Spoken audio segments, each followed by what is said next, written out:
আমার বাবার বাড়িকে নিজের বাড়ি এখনো আমি বলে দাবি করি, কিন্তু আসলে কি এটা নিজের বাড়ি? আমার মনে হয় মেয়েদের নিজের বাড়ি বলতে আসলে নয়, কারণ বাবার বাড়িতে যাব মেহমানের মতো, ফেরতও আসবো মেহমানের মতো। হ্যালো এভরিওয়ান, আসসালামু আলাইকুম, কেমন আছেন সবাই?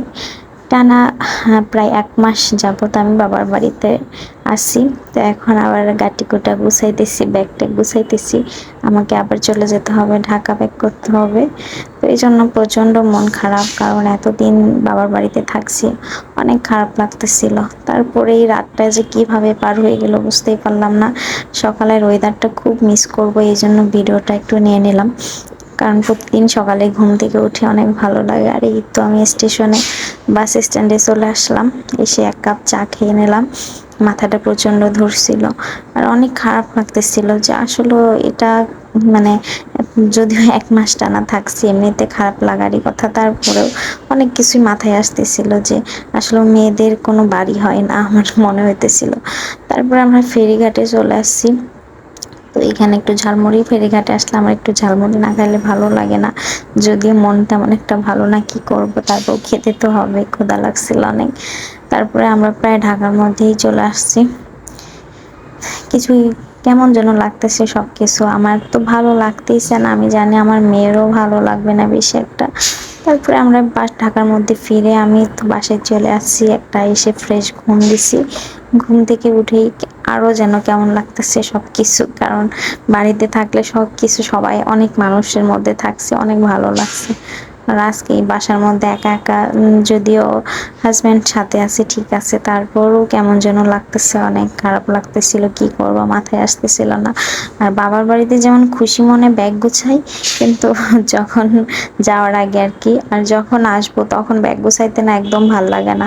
তারপরে বাসায় এসে যখন এই সব কিছু আবার খুলে দুলে খেচে টেচে পরিষ্কার করে আবার যখন সব গুছাইতে হবে, তখন পুরো মাথাটা নষ্ট হয়ে যায় যে কি রেখে কি করব। আর বুঝেনি তো, 1 মাস যখন বাসা বদ্ধ থাকে তখন কিন্তু অনেক কাজ জমায়, যদিও আমার শাশুড়ি অনেক আগেই কাজগুলা গুছিয়ে রাখছিল, তারপরেও তো নিজেকে কিছু হাত লাগাইতে হবে। পুরো মাথা নষ্ট হয়ে যায় যে কি রেখে কি করব। তারপরে এখানে আমি একটু টুকিটাকি কাপড়গুলা বের করে একটু টুকিটাকি যেগুলা গোছানোর গোছাই রাখতেছি। বসে বসে তো আর কাজ নেই, কি করব। মন যতই হোক, মনটা তো একটু ব্যস্ত রাখতে হবে, মনটাকে তো ভালো রাখতে হবে, এই জন্য ব্যস্ততার মধ্যে যাইতেছিলাম একটু কাজটা সেরে। তারপরে সব কিছু কাজটা সেরে একটু ফ্রেশ হওয়ার জন্য 1 কাপ চা না খাইলেই নয়। চা না খাইলে প্রচণ্ড মাথা ধরে আছে, চা না খাইলে ভালোই লাগবে না। কি করব, বাবুরও প্রচণ্ড মন খারাপ, কারণ সে এত মানুষের মধ্যে থাকছে, সে বাসার মধ্যে প্রচণ্ড কান্না করতেছিল। তাই বাধ্য হয়ে, যদিও শরীরটা তেমন একটা ভালো ছিল না, তাই বাধ্য হয়ে ওই দিনকে বের হইলাম, আমার বাবুকে নিয়ে একটু নিচে বের হইলাম।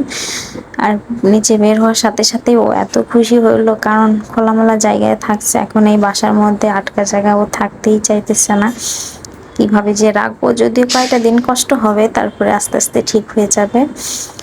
আর এখানে একটু মামার ঝালমুড়ি খেয়ে নিতেছি। মামার ঝালমুড়িটা বেশ মজারই ছিল, বাসার নিচেই। হাঁটতে হাঁটতে কি করবো, ঝালমুড়িটা খেয়ে নিই। তারপরে আস্তে আস্তে সবকিছু গুছাই নেবো ইনশাল্লাহ, আর নতুন নতুন ভিডিও বানাবো এখন থেকে। তো সবাই ভালো থাকবেন, সুস্থ থাকবেন, আল্লাহ হাফেজ।